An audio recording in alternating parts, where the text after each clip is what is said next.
Hi guys. Well, hey, how are you doing? Good, Nicola. How are you? I'm really great and so delighted that you're with us for the next in the series of QCT in Conversation. Was there a good reception after the last conversation that we had? The reception was really positive. Young people really appreciated that we had the conversation because the matters that we discussed really matter to them. Mike sent us a really sweet letter as well, and so we love nice that conversation. This is a conversation about using digital, the online world for good. And we have the very best people in the world to talk to this, who have been in the online world for a very long time, creating the most extraordinary communities and doing the most amazing work. I have the privilege to be the Chief Executive of the Queen's Commonwealth Trust, having an awesome ride, bringing to life a platform where young people's voices are heard, their ideas taken seriously, pumping out, transmitting into the world all the time, positivity, optimism, grace, goodness, what people can do rather than what they can't. Nicola, your energy is awesome. So my name is Rosie and I'm from down under in Australia and I'm co-founder of Project Rockit. So we're Australia's youth-driven movement against bullying, hate and prejudice. And my sister and I actually started Project Rockit when we were really fresh out of high school over a decade ago, when there were no anti-bullying programs in schools at all. As young people ourselves at the time, we were so sick and tired, actually, really sick and tired of seeing the way that bullying was just robbing our peers of their light and frankly destroying their lives and their opportunities. And we just really felt like someone should really do something about this. And at the time, we came up with a new vision for what we wanted to see in the world. And that vision is this, that we believe in a world where kindness and respect thrive over bullying, hate and prejudice, and every young person is free to realize their potential. So that vision was 14 years ago. And I guess since then, we've been building Project Rockit in Australia to recruit young people, turn them into change makers and basically send them into schools all over Australia and teach them how to stand up instead of standing by. I think when it comes to this topic, how can we mobilize kindness online? That vision has really never been more relevant. That kid who just finished high school who was restless for change has endured. I don't know if I'll ever stop being restless for change. So it's so awesome to be here today and to really unlock some of the answers of how we can really build a more empathetic digital world that holds hate accountable, calls hate out, and basically mobilizes people for the greater good. That's incredible, Rosie. Thank Rosie, you. Busy. So my name is Vee and I'm 22 years old. I've just graduated from the University of Oxford and found out today that I got a 2-1, which is the grade that I wanted. I'm very happy. And I'll be starting my degree at Harvard University in 10 days, studying international education policy. I started using social media as a platform for good about a year and a half ago or 2 years. When I got to Oxford, I realized that there were not a lot of people there who looked like me or sounded like me or had the same background as me. And every time I came back home, everyone would ask me like, what do you eat in Oxford? Do you eat lobster? What do they wear? Is it like Harry Potter? No one believed what that world was like and that I could be there. So I realized there was a gap, something was missing because everyone back here at home thought that Oxford was planet Mars and something unattainable and something that we couldn't do. And I was like, no, I'm gonna go to Oxford, be unapologetically me, document it on the internet and encourage other students from disadvantaged backgrounds to apply, because as long as you care about your subject, as long as you're passionate about it, you can do well here. So I've been vlogging my entire experience and we're now at 150,000 subscribers strong. Lots of students who are just feeling passionate and inspired to go and aim for whatever they want to aim for. I also created an online platform called Empowered by Vee, where I hold an annual academic conference, just teaching how to do personal statements, how to choose A-levels that can help you get where you want to get, just giving any information I can, because I think a lot of students from my background just don't have the opportunities or the information, and it's not about a lack of intelligence or a lack of talent or ability, it's more just not having the chance. So if I can help it, I want to make sure everything I know I share on the internet, and there are 100 more V's going to a place like Oxford and just changing things up and helping change the world. That's great, Vee. We're so happy for you. So Vee, so what you're saying is there isn't lobster in Oxford? No. The only reason I'm not concerned. It's Hunter that looked a little bit like, whoa, that's Oh. everything that he's always believed in. It's like, what's the point? What's going on? Yeah, what's going on? Goodness, I feel like if I have a sip of my coffee, I'll just explode with positivity. But so nice to see you all again. I run a charity called the Man Cave. Basically what we do is send in super diverse, super relatable male facilitators into high schools that make it normal and cool for boys to take the mask off and start to open up and develop their emotions and realize that largely their experiences are widely shared, and that's okay. We're about to also launch a new personal care brand with a social purpose, but also using the power of digital media for social good. So that'll be kickstarted from the Man Cave too as well. So really exciting evolution for us. And, you know, our whole belief is that whether it's mental health or even family violence, very much the systems we have to deal with those issues are geared around crisis management. And fundamentally, they can be prevented if we work at the root cause, which is often the belief systems and the stories that boys have inherited around what it means to be a man. And I think what we do particularly well is we kind of act as like the conscious Trojan horse. So we come in with relatable role models who they want to be like, and we find that the messenger is often as important as the message. And, you know, particularly in a time like now, as Rosie was just sharing with the power of social media, that's something we're looking to make a big push into so that we can meet boys where they're at, which is often on their phones, on Snapchat, on TikTok, and just expose them to kind of like wholesome and cool characters who they want to be like. My name is Brighton, and I'm currently in New York City. I would like to preface this by saying if anybody refused to bet on my chances of finishing high school, I wouldn't consider them crazy. Because growing up in Zambia, in a tiny community where each time there was a flooding, myself and other young people were prevented from going to school because the bridge connecting my house and the community would be washed away. And now, fast forward, I just graduated from Colombia a couple of months ago, and I realized that anything is possible, irrespective of where you're from and the environment in which you were raised. You can charter a path and be a role model to others. So growing up in Zambia, I realized that each time I wanted to know what time it was, I would turn the radio on and wait for the announcer to say, it's now 10 o'clock. And I would get ready to go to school and prepare. Then I realized that radio was considered the most accessible, inexpensive, and cheap medium of information, especially in a place where internet penetration is very low. So I decided at the age of 14 to start running a weekly radio show, which was aimed at inspiring the community to take climate action. But this was a kid who was always at the back of the room, and getting into the studio and expressing myself allowed me to grow skills and be more expressive. Later on, then I established an organization with friends called Agents of Change, which is now training young people as ethical young radio reporters. Together with the Children's Radio Foundation of South Africa, we are now working across 10 African countries, inspiring 1,200 young people, giving them skills to report honestly and truthfully, and creating this ripple effect of change.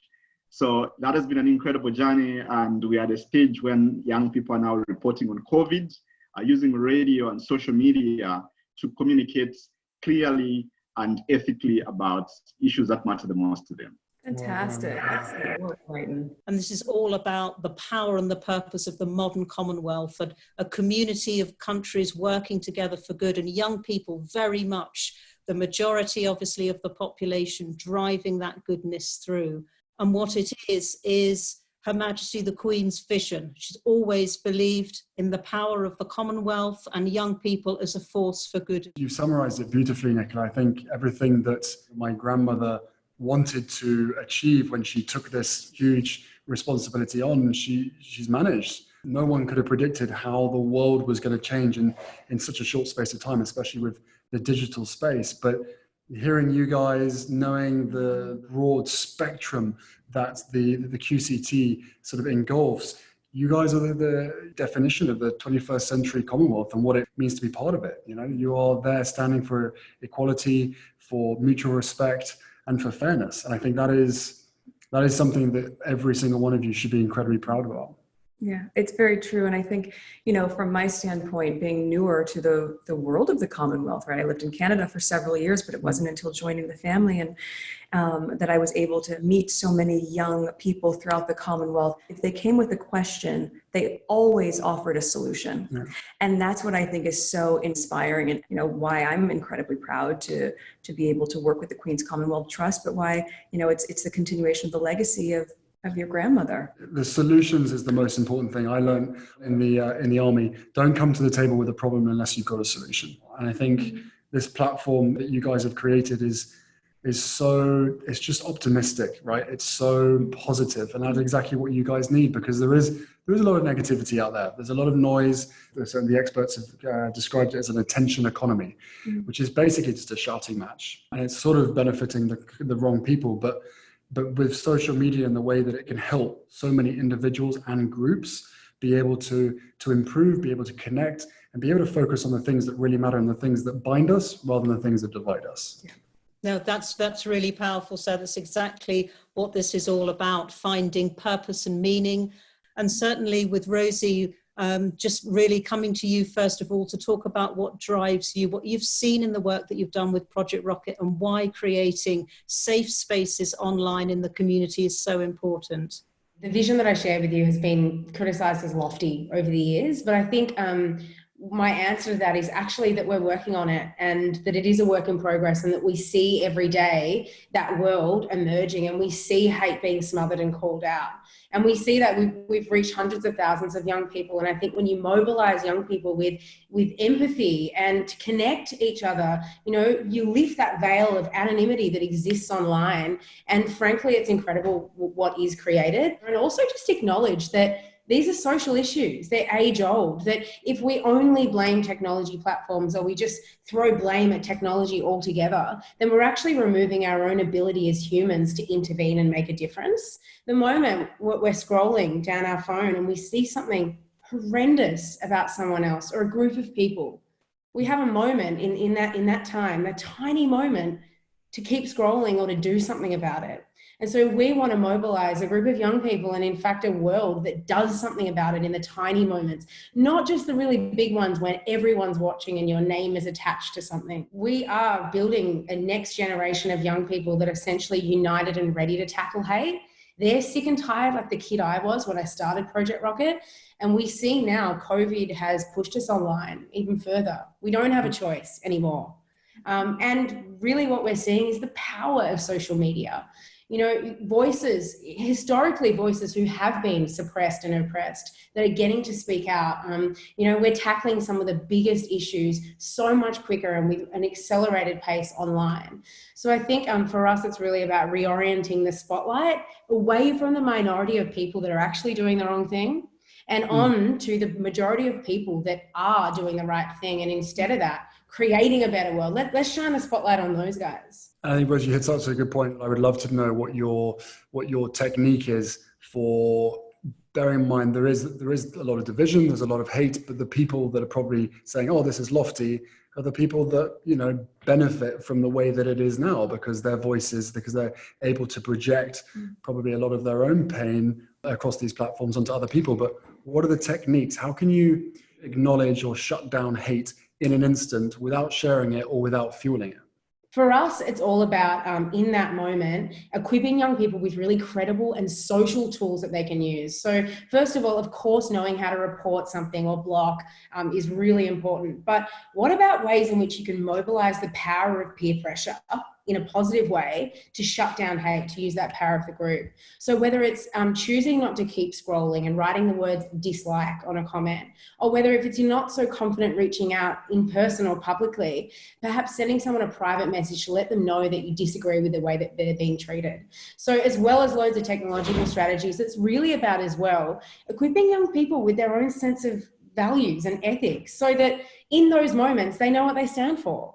I think the biggest challenge that we faced over the years, and I felt as a young person, was how can we expect young people to stand up in those moments if they don't know what they stand for? Look, I think the work that you're doing is anything but lofty. Yeah. Let's just be clear on that. It is such important work, and certainly given how long ago you started it, and to see where we are now. Obviously, you know, the space online and everyone's mental and emotional well-being are perhaps more fragile than ever before, certainly with COVID and our dependability on our devices right now. In the absence of human interaction, people are going online more than ever before to feel community. And unfortunately, which you rightly point out, when that community becomes divisive, when that community isn't a pack for good, but is a pack of people ganging up on one another, I think what's challenging about that is that people don't feel an escape, and it can probably feel very lonely in that space. The work that you're doing is vital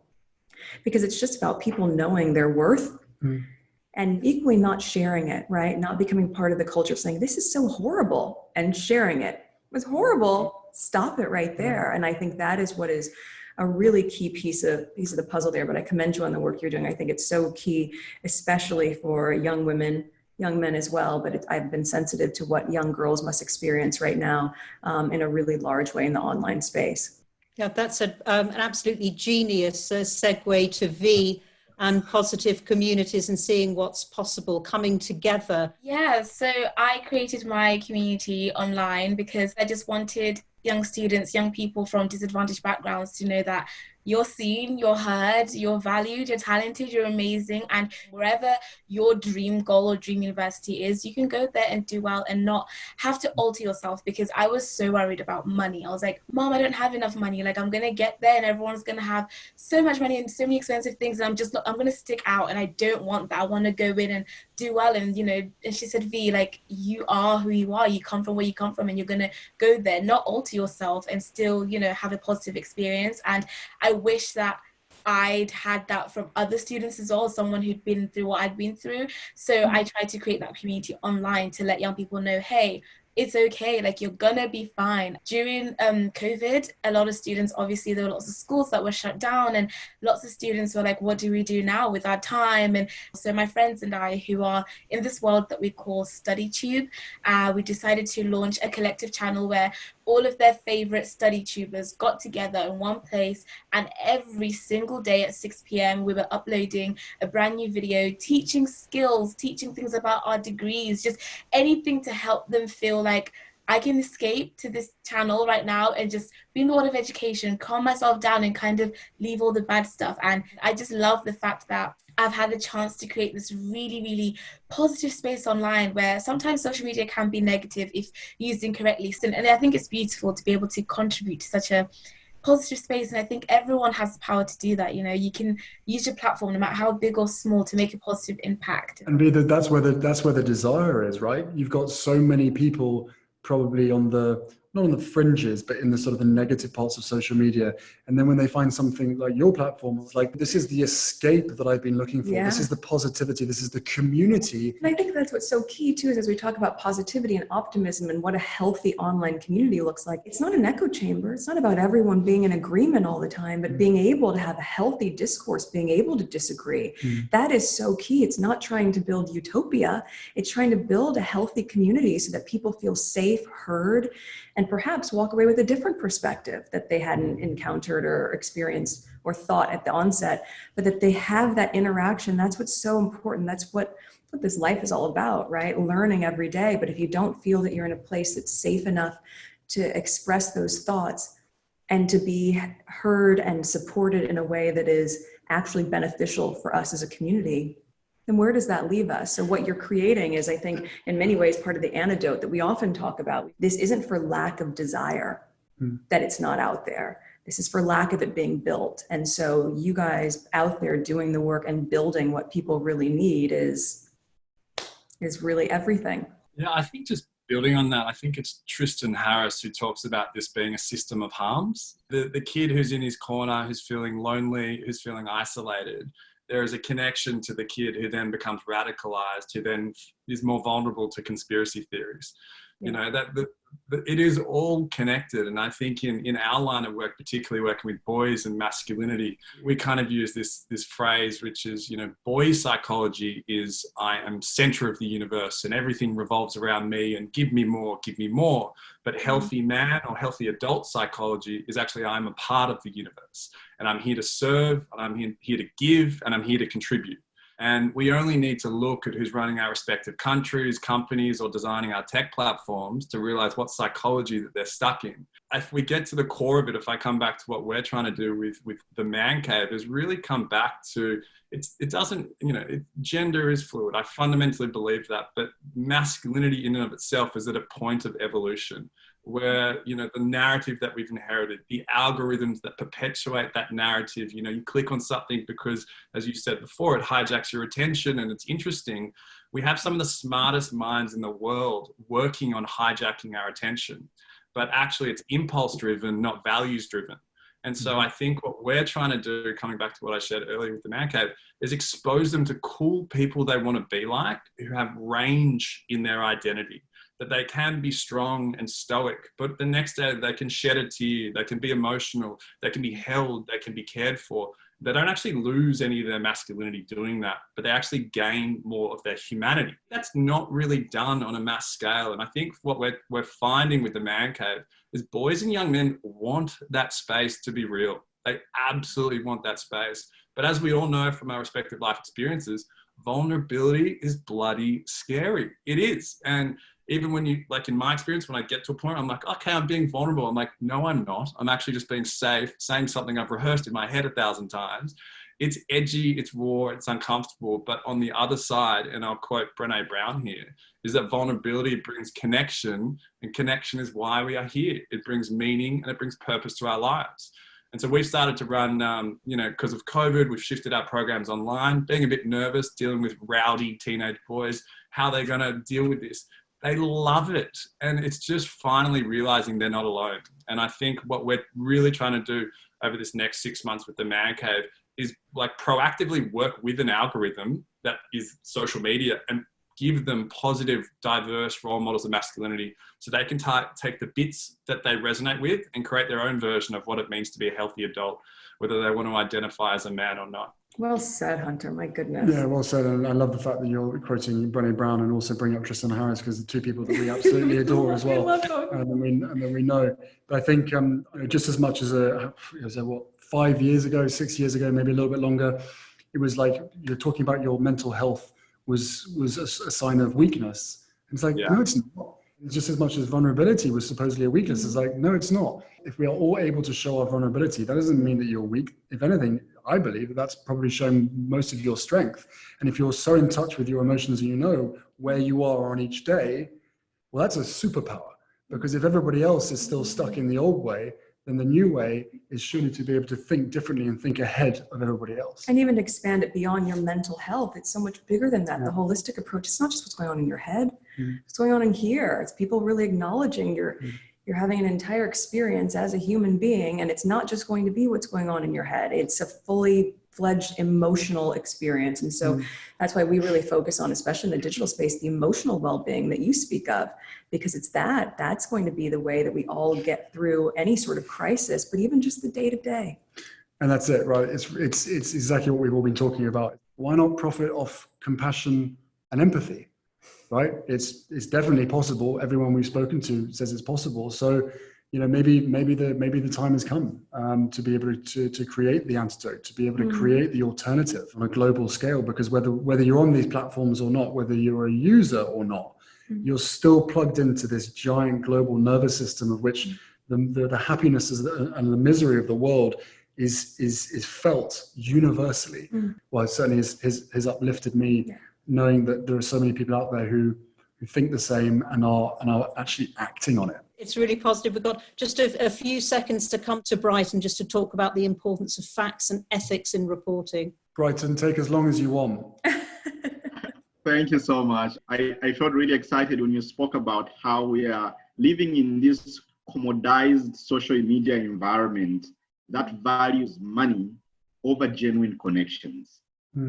And for me personally, when I started radio when I was around 14, the intention was, how do we begin to shift from this angle where we have to let go of hurt and legacy environmental liabilities to this other end, where now we let come.